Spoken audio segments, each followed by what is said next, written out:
ሰላም ውድ የተከበራችሁ የንቁ ሚዲያ ቤተሰቦቻችን ከንቁ ሚዲያ የዕለተ ዓርብ ዋና ያልናቸውን ዜናዎች ወደ እናንተ ይዘን ቀርበናል። ከዜናዎቹ ጋር ኒያድናት ነኝ። አብራችሁን ቆዩ።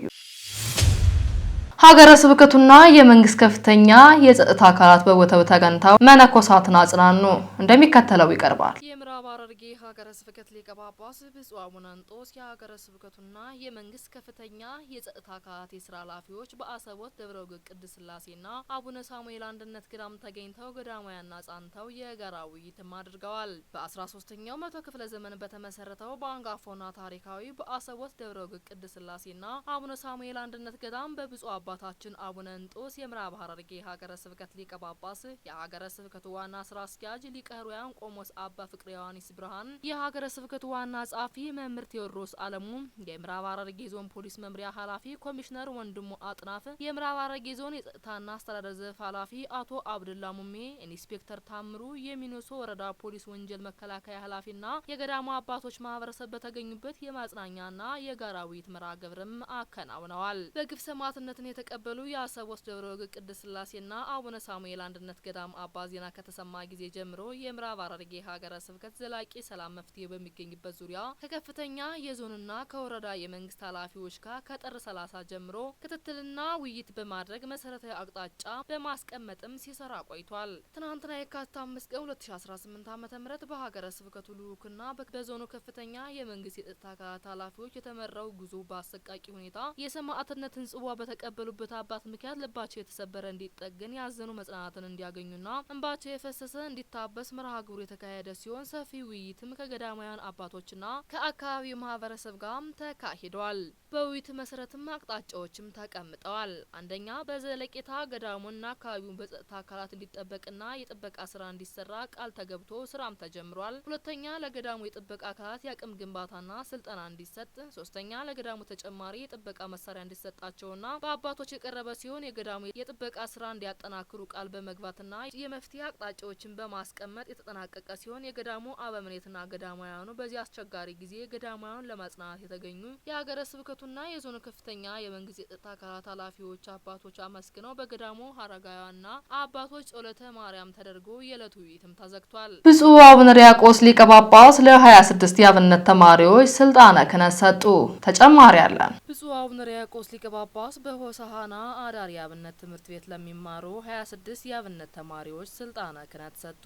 ብፁዕ አቡነ ሪያቆስ የአዲስ አበባና የሀዲያ ስልጤ ሀገረ ስብከት ሊቀ ጳጳስ በሆሳዕና መንበረ ጵጵስና ደብረ ፀሐይ አቡነ ተክለ ሃይማኖት ቤተክርስቲያን በማህበረ ቅዱሳን ዋናው ማዕከል በሆሳዕና ማህበረ ቅዱሳን ከሀገረ ስብከቱ ጋር በመተባበር ከተለያዩ የገጠሪቱ ቤተክርስቲያን ለመጡ ለ26 አዳሪ አብነት ትምህርት ቤት ተማሪዎች ስልጣነ ክህነትም ሰጥተዋል።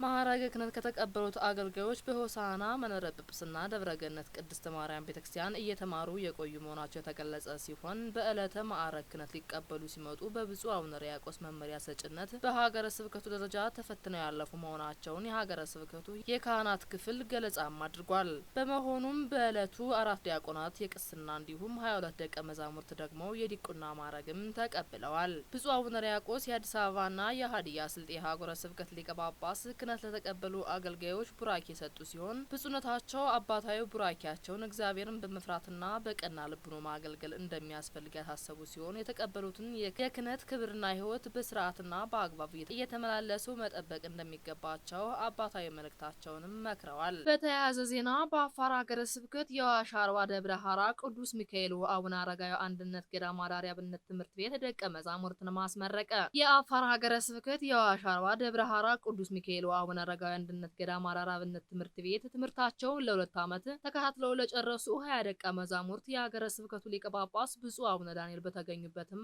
አስመርቋል። በምርቃት መርሃ ግብሩ በሀገረ ስብከቱ ዋና ስራ አስኪያጅ ሊቀ ትጉሃን አበበ ፈንታውን ትምህርተ ወንጌል በተመራቂ ደቀ መዛሙርት ያሬዳዊ ወረብ በማህበረ ቅዱሳን ዋናው ማዕከል መልእክትና ለተመራቂ ደቀ መዛሙርትና መምህራን ሀገረ ስብከቱና ማህበረ ቅዱሳን ያቀረቡት ቅዱሳት መጻሕፍት ሽልማትና የምስክር ወረቀት በሀገረ ስብከቱ ሊቀ ጳጳስ ብፁዕ አቡነ ዳንኤል ቡራኬም ተሰጥተዋል። በዕለቱም ባለ ድርሻ አካላት እንዲሁም ጥሪ የተደረገላቸው እንግዶችም ተገኝተዋል። በመርሃ ግብሩ ላይ ብፁዕ አባታችን አቡነ ዳንኤል እንደገለጹት በዚህ የተቀደሰ ቦታ በመገኘት የመረቃችሁ ቤተክርስቲያንና ሀገርን በቀሰማችሁት እውቀት በቅንነት እንድታገለግሉ በማለት አባታዊ መልእክትና የስራ መመሪያ ማስተላልፈዋል። የዳግማዊ አጼ ምኒልክና የእቴጌ ጣይቱ የዕረፍት መታሰቢያ ጸሎት መርሃ ግብር ተከናወነ። ተጨማሪ አለን። የዳግማዊ አጼ ምኒልክ ንጉሠ ነገሥት ዘኢትዮጵያና የእቴጌ ጣይቱ ብርሃን ዘኢትዮጵያ የዕረፍት መታሰቢያ ጸሎት መርሃ ግብር ተከናወነ። የወለተ ሚካኤል እቴጌ ጣይቱ ብርሃን ዘኢትዮጵያ የ108ኛ ዓመት የሰዓለ ማርያም የዳግማዊ አጼ ምኒልክ ንጉሠ ነገሥት ዘኢትዮጵያ 112ኛ ዓመት የዕረፍት መታሰቢያ መርሃ ግብር በርዕሰ አድባራት እንጦጦ መንበረ ጸሐይ ቅድስት ማርያም ቤተክርስቲያን ተከናውኗል። በመርሃ ግብሩ ላይም ብፁዕ አቡነ ማርቆስ የመንበረ ፓትርያርክ ስብከተ ወንጌልና ሐዋርያዊ ተልእኮ መምሪያ ሊቀ ጳጳስ መላከ ምሕረት ቆሞስ አባ ገብረ መድኅን ንጉሴ የአዲስ አበባ ሀገረ ስብከት ዋና ስራ አስኪያጅ፣ መጋቢ አላፍ ማሙዬ ሽፈራው የሀገረ ስብከቱ ዋና ጸሐፊ፣ የሀገረ ስብከቱ የዋና ክፍል ኃላፊዎች፣ መጋቢ ሰናያት የቻለው ለማ የክፍለ ከተማው ቤተ ክህነት ዋና ስራ አስኪያጅ፣ መላከ ፀሐይ እንቁ ስላሴ የገዳሙ አስተዳዳሪ፣ የገዳማትና አድባራት አስተዳዳሪዎች፣ ሊቃውንት ቤተክርስቲያን ምዕመናን በተገኙበትም ተከናውኗል። የሸገር ሀገረ ስብከት ያዘጋጀውን 44ኛውን ሀገር አቀፍ የሰበካ መንፈሳዊ ጉባኤ ተጠናቀቀ። እንደሚከተለው ይቀርባል። የሸገር ሀገረ ስብከት ያዘጋጀውን 44ኛውን ሀገር አቀፍ የሰበካ መንፈሳዊ ጉባኤ ስምሪትና ስልጠና በብፁዕ ጠቅላይ ስራ አስኪያጁ መመሪያ ተጠናቀቀ። በሸገር ከተማ ሀገረ ስብከት ሲካሄድ የዋለው 44ኛው ሀገር አቀፍ የሰበካ መንፈሳዊ ጉባኤ ስምሪትና ስልጠና በብፁዕ አቡነ ሳይሮሲ የመንበረ ፓትርያርክ ጠቅላይ ቤተ ክህነት ዋና ስራ አስኪያጅ፣ የደቡብ ምዕራብ ሸዋና ሸገር ከተማ ሀገረ ስብከት ሊቀ ጳጳስ፣ የምስካየ ኅዙናን መድኃኔዓለም ገዳም የበላይ ኃላፊ፣ በኦሮሚያ ክልል መንግስታዊ የኦሮሚያ ሃይማኖት ተቋማት የቦርድ ሰብሳቢ በሰጡት አባታዊ የስራ መመሪያም ተጠናቋል። በስልጠና መርሃ ግብሩ መክፈቻ ስነ ስርዓት ላይ የተገኙት ብፁዕ አቡነ ማርቆስ የኢትዮጵያ ኦርቶዶክስ ተዋሕዶ ቤተክርስቲያን የመንበረ ፓትርያርክ ጠቅላይ ቤተ ክህነት የስብከተ ወንጌልና ሐዋርያዊ ተልእኮ መምሪያ ሊቀ ጳጳስ በስብከተ ወንጌልና በሰበካ ጉባኤ ማደራጃ አንድነት፣ ልዩነት፣ አገልግሎት መጠናከር በሚገባቸው ተግባራት ዙሪያ ሰፊ ትምህርትም ሰጥተዋል።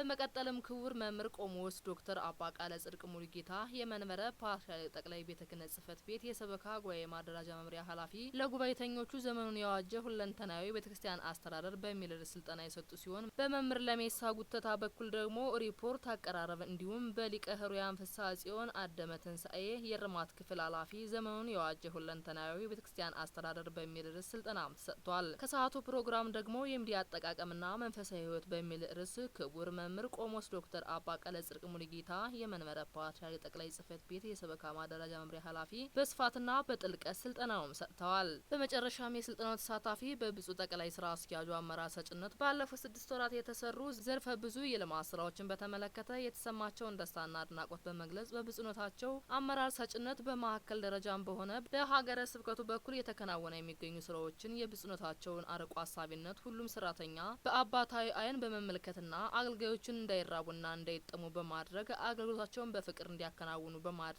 ረገድ ከፍተኛ አስተዋጽኦ ማድረጉንም ገለጻ አድርገዋል። በመቀጠልም ጉባኤተኞቹ በአንዳንድ ማህበራዊ ሚዲያዎች በኩል የአባቶችም ስም የማጥፋት ዘመቻ መስተዋሉን የማይካድ ቢሆንም የሚካሄደው የሚዲያ ዘመቻ ፍጹም መሰረተ ቢስና ሐሰት መሆኑን ሊያረጋግጥ በሚችል መልኩ ስራዎችን ተጠናክረው ሲቀጥሉ ካሉ በኋላም ከዚህ ጋርም በተያያዘ የቤተ ክርስቲያኑን የንብረት አያያዝ በተመለከተ በተለያዩ ስፍራዎች የሚስተዋሉ ችግሮችን ቢሆኑም በብፁዕነታቸው በሳል አመራር የማናጅመንት ሲስተም ሁሉም ይስተካከላል ብለን ተስፋ እናደርጋለን ሲሉ አድናቆታቸውንም ገልጸዋል። በመጨረሻም ብፁዕነታቸው ባስተላለፉት አባታዊ መልእክት ምእመናን ድርሻ አላቸው፣ አስተዳደርም አላቸው፣ ሰበካ ጉባኤም ሰንበት ትምህርት ቤትም ድርሻ አለው። የተሰጣቸውን ድርሻ ወጪም የምትወጡ ሰዎች ቤተክርስቲያን መዋቅር እንዳላት እወቁ ብለዋል።